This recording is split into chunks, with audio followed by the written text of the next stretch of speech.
Level playing ফিল্ডে ইবলিসের ক্ষমতা অনেক বেশি। তাহলে আদম সন্তানের জন্য কি থাকলো, আমার এবং আপনার জন্য কি থাকলো? কি দিয়ে আমরা শয়তানের বিরুদ্ধে এই যুদ্ধে বিজয়ী হব? এটি রাসূল সাল্লাল্লাহু আলাইহি ওয়াসাল্লামের জীবনের সবচেয়ে বড় মৌলিক শিক্ষা। ফাইম্মা ইয়াতিয়ান্নাকুম মিন্নি হুদান ফামান তাবিআ হুদায়া।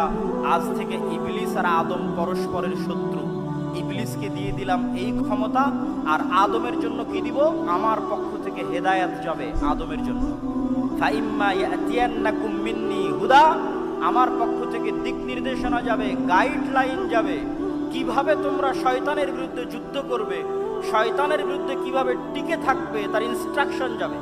নতুন পৃথিবীতে আপনি শয়তানের বিরুদ্ধে কিভাবে খেলবেন এবং জিতবেন, হারবেন না, তার দিক নির্দেশনা, গাইডলাইন আল্লাহ পাঠাবে। এটা আল্লাহর ওয়াদা। কোরআনে আল্লাহ বলছেন, ফামান তাবিআ হুদায়া ফালা খাউফুন আলাইহিম ওয়া লা হুম ইয়াহজানুন।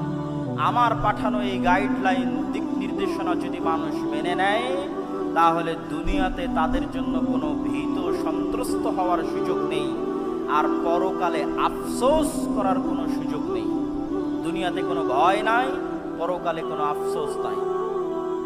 তাহলে ওই গাইডলাইনই নবীদের মাধ্যমে আসে কিতাব হিসেবে। ওই গাইডলাইনটা পৌঁছে দেওয়ার জন্য আল্লাহ নবীদের মাধ্যমে কিতাব পাঠান, যার সর্বশেষ কিতাব এবং সর্বশেষ নবী মুহাম্মদ সাল্লাল্লাহু আলাইহি ওয়াসাল্লাম এবং কোরআন। এই জন্য কোরআন আর মুহাম্মদ সাল্লাল্লাহু আলাইহি ওয়াসাল্লামের প্রথম কাজ হচ্ছে মানুষকে শয়তান সম্পর্কে জানানো। শয়তান তোমাদের চিরন্তন শত্রু, জানো, এর থেকে বাঁচতে এই করতে হবে।